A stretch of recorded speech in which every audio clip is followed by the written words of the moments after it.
सेहत से रखेगा। मैं इन तमाम से कहना चाह रहा हूं, तुम तैयार रहो। मैं किसी माइका लाल से ना कभी डरा हूं ना कभी डरूंगा इंशाअल्लाह ताला। मैं इन मुखालिफिन को इतना ही कहूंगा, मेरे भाई जो तुम मुझे कह रहे हो ना खामोश बैठो, अपने अब्बा से पूछो, अगर वो खामोश रहते तो तुम्हारी अम्मा से निकाह भी नहीं होता। पार्टी बीटी में ये बात गैरों ही ने फैलाई और इस डर के साथ फैलाई कि इतना बड़ा नेता पूरे मुल्क में है नहीं, इतना काबिल नेता पूरे मुल्क में नहीं, इतना बेबाक नेता पूरे मुल्क में नहीं, इतना बोलने वाला नेता पूरे मुल्क में नहीं, और इतना बड़ा कानून जानने वाला नेता पूरे मुल्क में नहीं। कहीं ऐसा न हो कि मुल्क की आवाम इसके बयान से मुतासिर हो जाए। इसकी बीजेपी से मुकाबला हम कर रहे हैं और हम ही करेंगे। और आज पता है कांग्रेस की बुलावो, इंदिरा गांधी दारुसलाम को आई थी, मजलिस गांधी भवन को नहीं गई।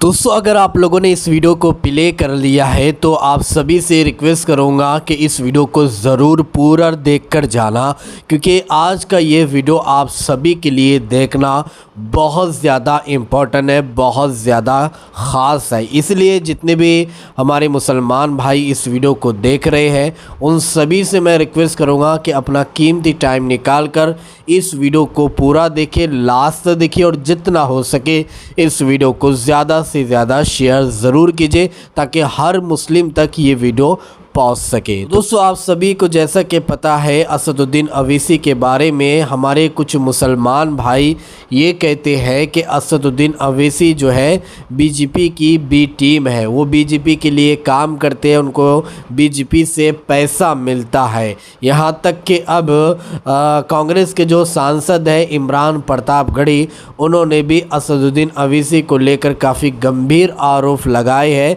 जिसमें उन्होंने कहा है कि असदुद्दीन अवैसी अल्लाह के नाम की झूठी कस्में खाकर लोगों को गुमराह करता है, बेवकूफ़ बनाता है और ये बीजेपी के लिए काम करता है। इस तरह से इमरान प्रतापगढ़ी का भी असदुद्दीन अवैसी को लेकर आरोप लगाया गया है। उसके बाद काफ़ी हंगामा देखने को मिल रहा है। लेकिन इसी बीच दोस्तों, हमारे भारत के उलमाए किराम का एक बड़ा बयान सामने आया है, जहाँ पे एक नहीं, दो नहीं, तीन नहीं, बल्कि कई उलमाए किराम ने असदुद्दीन अवैसी के बारे में जो कुछ कहा है वो हर उम्मत मुस्लिमा को सुनना चाहिए, देखना चाहिए। तो आप सभी से मैं रिक्वेस्ट करूँगा इस वीडियो को पूरा देखें, लास्ट तक देखिए। तो आइए सबसे पहले ये वीडियो क्लिप देखें, फिर आगे बात करते हैं। पत्रकार, उसका एक इंटरव्यू मैंने सुना, उसने कहा कि मुसलमान पागल हैं, मुसलमान बिल्कुल बेवकूफ है कि उसको बैरिस्टर असदुद्दीन ओवैसी जैसा नेता मिला है और वो उसकी कदर नहीं कर रहे हैं। ये कौन, किसने कहा? जो हिंदुस्तान का सबसे सच्चा पत्रकार जिसको कहा जा रहा है वो रविश कुमार ने ये जुमला कहा। अब इलेक्शन करीब है, याद रखें। मजलिस के ताल्लुक से, हम मुसलमानों की इस जमात के ताल्लुक से कहा जाता है कि ये बी टीम है। आप जरा गौर कीजिएगा, हमको कहा जा रहा है कि मुसलमानों की ये जमात बी टीम है, बी टीम है। राहुल गांधी साहब कहते हैं कि ये बी टीम है, अमित शाह साहब आते हैं वो कहते हैं कि ये बी टीम है, फुलाद वाले कहते हैं ये बी टीम है। मैं आपको कह रहा हूं अल्लाह की कसम, ये बी टीम नहीं है, ये ए टीम है, ए टीम।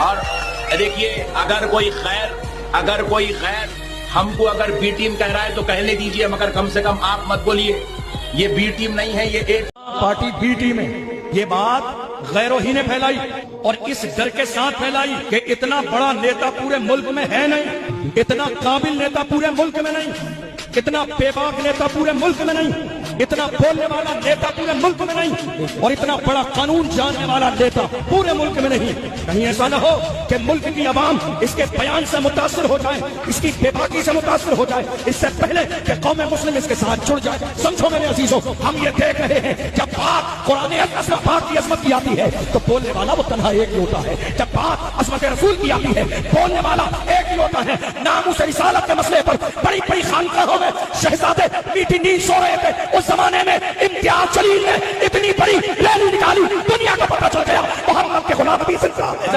रोक लो असदुद्दीन ओवैसी को हैदराबाद वापस जाने से। अगर असदुद्दीन ओवैसी दोबारा हैदराबाद चले गया, तुम्हारा बिहार में नामो निशान मिटा देगा, तुम्हारा बिहार में कोई नेता नहीं रहेगा, तुम चिल्लाते रहोगे, तुम पर जुल्म ढाया जाएगा, तुम कोई सुनने वाला नहीं। ओवैसी साहब खुद कहते हैं लोगों से, मैदान इम्तिहान से घबरा के हट न जाना, मैदान इम्तिहान से घबरा के हट न जाना।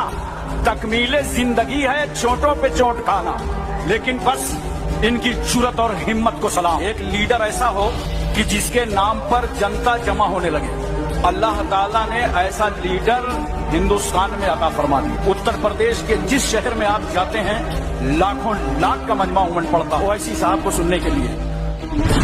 हम तेजस्वी यादव से कहना चाहते हैं कि मेरे भाई, अगर आप चाहते हैं कि बिहार में आपकी सरकार बने, और हम भी चाहते हैं कि बिहार में आप ही की सरकार बने, अगर आप चाहते हैं कि बिहार में बीजेपी की सरकार नहीं बने, तो जानिए बैरिस्टर असदुद्दीन ओवैसी साहब को आप अपने साथ ले लीजिए।